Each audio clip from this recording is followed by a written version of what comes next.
ನಮಸ್ಕಾರ ಪ್ರಿಯ ವೀಕ್ಷಕರೇ, ಬದಲಾದ ರಾಜಕೀಯ ಪರಿಸ್ಥಿತಿಯಲ್ಲಿ ಮುಖ್ಯಮಂತ್ರಿ ಸಿದ್ದರಾಮಯ್ಯನವರು ದೆಹಲಿಗೆ ತೆರಳಿ ವಾಪಸ್ ಬಂದ ಬಳಿಕ ಶಕ್ತಿಶಾಲಿ ನಾಯಕನಾಗಿ ಕಂಗೊಳಿಸುತ್ತಿದ್ದಾರೆ. ಇದೇನಿದು, ಈ ಸಿದ್ದರಾಮಯ್ಯ ಮೊದಲು ಶಕ್ತಿಶಾಲಿ ನಾಯಕ ಆಗಿರಲಿಲ್ವ? ಇದೇನು ಹೊಸದು? ಇದು ಇಂಟ್ರೆಸ್ಟಿಂಗ್ ಆದಂತಹ ಸಂಗತಿ.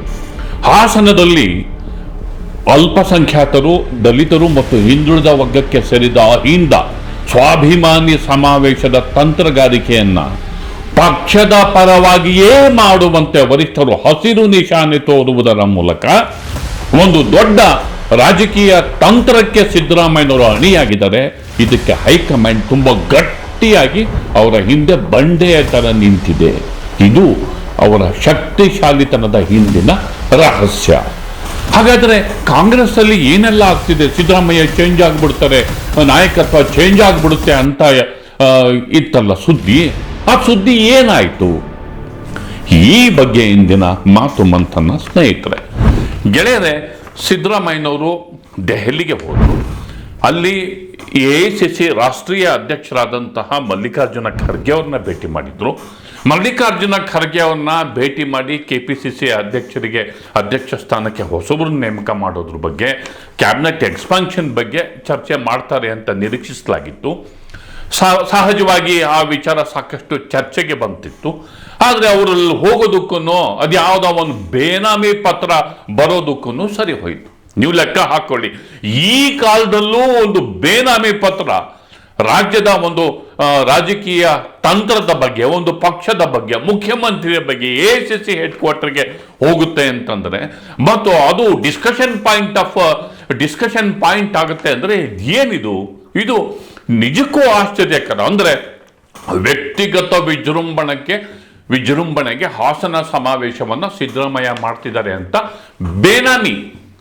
ಬೇನಾಮಿ ಪತ್ರ, ಆ ಪತ್ರ ಹೈಲೈಟ್ ಆಗುತ್ತೆ ಅಂತಂದ್ರೆ ಇದು ಹೇಗೆ ಈ ಕಾಲದಲ್ಲಿ, ಈ ರಾಜಕೀಯ ವ್ಯವಸ್ಥೆಯಲ್ಲಿ ಹೀಗೂ ಆಗಬಹುದಾ ಅನ್ನೋದು ಒಂದು ತಮಾಷೆ ಸಂಗತಿ.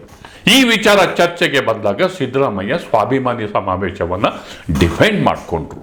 ಅಂದ್ರೆ ಇಲ್ಲಿ ಈ ಹೊತ್ತಲ್ಲಿ ದಲಿತ ಸಮುದಾಯ, ಅಲ್ಪಸಂಖ್ಯಾತ ಸಮುದಾಯ ಮತ್ತು ಹಿಂದುಳಿದ ವರ್ಗಗಳನ್ನ ಒಗ್ಗಟ್ಟಿನಿಂದ ಸೇರ್ಪಡೆ ಮಾಡಿಕೊಳ್ಳುವ ಬಗ್ಗೆ, ಅವರನ್ನ ಸೇರಿಸಿ ಮತ್ತೊಮ್ಮೆ ಈಗಾಗಲೇ ಇರುವಂತಹ ವೋಟ್ ಬ್ಯಾಂಕ್ ಅನ್ನು ಇನ್ನಷ್ಟು ಬಿಗಿ ಮಾಡುವ ಬಗ್ಗೆ, ಇದರ ಜೊತೆಗೆ ಗ್ಯಾರಂಟಿ ಕಾರ್ಯಕ್ರಮಗಳನ್ನು ಇನ್ನಷ್ಟು ಕೊಟ್ಟು ಕಾಂಗ್ರೆಸ್ನ ಒಂದು ಭದ್ರಕೋಟೆಯನ್ನು ನಿರ್ಮಾಣ ಮಾಡುವ ಬಗ್ಗೆ ಅವರು ಎಕ್ಸ್ಪ್ಲೈನ್ ಮಾಡಿದರು. ಜೊತೆಗೆ ವರಿಷ್ಠರನ್ನ ಕನ್ವಿನ್ಸ್ ಮಾಡೋದರಲ್ಲಿ ಅವರು ಯಶಸ್ವಿಯಾಗಿದ್ದಷ್ಟೇ ಅಲ್ಲ, ಹಸಿರು ನಿಶಾನೆಯನ್ನು ಪಡ್ಕೊಂಡ್ರು. ಜೊತೆಗೆ ಇದನ್ನ ಪಕ್ಷದ ಬ್ಯಾನರ್ನಲ್ಲಿ ಮಾಡಿ ಎನ್ನುವ ಒಂದು ಸಲಹೆ ಅಥವಾ ಸೂಚನೆಯನ್ನ ಪಡೆದು ಬೆಂಗಳೂರಿಗೆ ವಾಪಸ್ ಬಂದರು.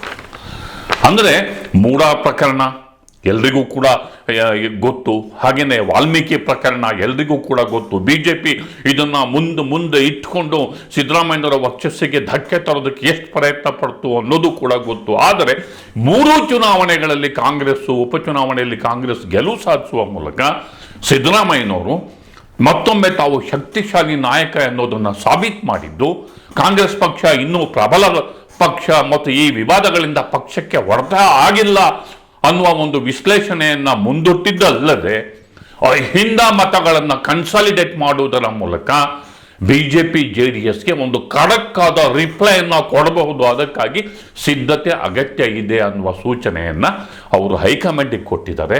ಅದಕ್ಕಾಗಿ ಅವರು ಮತ್ತಷ್ಟು ಬಲಿಷ್ಠ ನಾಯಕನಾಗಿ ಈ ವಿದ್ಯಮಾನದಲ್ಲಿ ಹೊರಹೊಮ್ಮಿದ್ದಾರೆ. ಮತ್ತು ರಾಜ್ಯಾದ್ಯಂತ ಕಾಂಗ್ರೆಸ್ ಪಕ್ಷದ ಸಾಂಪ್ರದಾಯಿಕ ಒಂದು ಭದ್ರವಾದಂತಹ ವೋಟ್ ಬ್ಯಾಂಕಿನ ಕೋಟೆಯನ್ನು ನಿರ್ಮಾಣ ಮಾಡೋದಕ್ಕೆ ಅವರು ಹಾಸನದಿಂದ ವಿದ್ಯುಕ್ತ ಚಾಲನೆಯನ್ನು ಕೊಡ್ತಿದ್ದಾರೆ. ಅಂದ್ರೆ BJP ಮತ್ತು JDS ಒಕ್ಕಲಿಗ ಮತ್ತು ಲಿಂಗಾಯತ ಕಾಂಬಿನೇಷನ್ ಅನ್ನ ವರ್ಕೌಟ್ ಮಾಡ್ತಾ ಇದ್ದಾರೆ. ಅದಕ್ಕೆ ಪ್ಯಾರಲಲ್ ಆಗಿ ಒಂದು ಕಾಂಗ್ರೆಸ್ ಬಲಿಷ್ಠ ಶಕ್ತಿ ಆಗಬೇಕಾದ್ರೆ ಅಲ್ಲಿ ಅಹಿಂದ ವೋಟ್ ಬ್ಯಾಂಕ್ ಕನ್ಸಾಲಿಡೇಟ್ ಆಗಬೇಕು, ಅಹಿಂದ ಮತದಾರರನ್ನ ತನ್ನ ಜೊತೆಗೆ ಇಟ್ಕೋಬೇಕು. ಹೀಗೆ ಮಾಡೋದ್ರಿಂದ ತಾನೂ ಕೂಡ ಒಬ್ಬ ಪ್ರಭಾವಿ ನಾಯಕನಾಗಿ ಬೆಳಿಬಹುದು ಅನ್ನೋದು ಸಿದ್ದರಾಮಯ್ಯನವರಿಗೆ ಗೊತ್ತಿದೆ.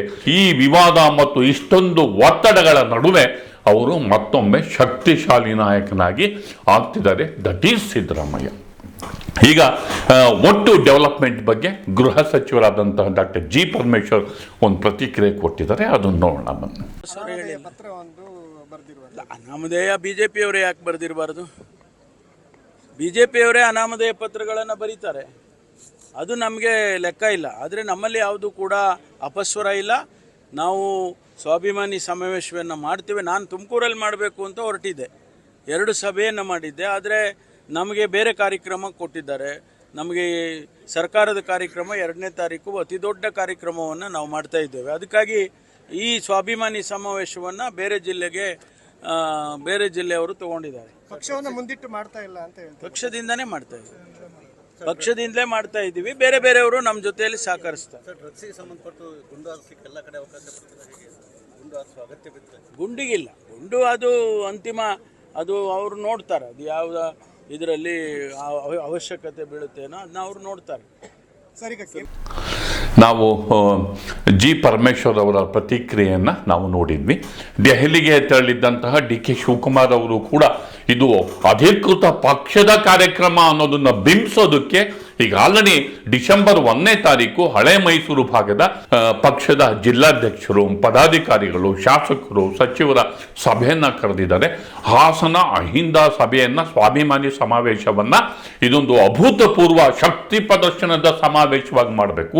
ಅದರಲ್ಲೂ ಒಕ್ಕಲಿಗರ ಬೆಲ್ಟಲ್ಲಿ ನಡೀತಿರುವಂತಹ ಈ ಕಾರ್ಯಕ್ರಮದ ಮೂಲಕ ಈ ಎಲ್ಲ ತುಳಿತಕ್ಕೊಳಗಾದ ಸಮುದಾಯಗಳನ್ನು ಕಾಂಗ್ರೆಸ್ ತನ್ನ ಜೊತೆಗಿಟ್ಕೊಂಡು ಒಂದು ಬಲಿಷ್ಠವಾದಂತಹ ರಾಜಕೀಯ ಸೂತ್ರವನ್ನು ರಚಿಸಬೇಕು ಅನ್ನುವಂತಹ ಎನ್ನುವ ನಿಟ್ಟಿನಲ್ಲಿ ಸಭೆಯನ್ನು ಖುದ್ದು KPCC ಅಧ್ಯಕ್ಷರೇ ಕರೆದಿದ್ದಾರೆ. ಇದು ಮೋಸ್ಟ್ ಇಂಪಾರ್ಟೆಂಟು. ಅವರು ದೆಹಲಿಯಿಂದ ಬರ್ತಿದ್ದ ಹಾಗೇನೆ ಅವರು ಯಾವ ರೀತಿಯ ಪ್ರತಿಕ್ರಿಯೆಯನ್ನು ಕೊಟ್ಟಿದ್ದಾರೆ ನೋಡೋಣ ಬನ್ನಿ. ಈಗ ಬಂದಿದ್ದೀನಿ, ಎಲ್ಲರಿಗೂ ಸೇರಿ ಮಾತಾಡ್ತೀನಿ. ಈಗಾಗಲೇ ಕೆಲವೆಲ್ಲ ಮಾಧ್ಯಮದಲ್ಲ ನೀವೇ ಪ್ರಕಟಣೆ ಮಾಡಿದ್ದೀರಿ.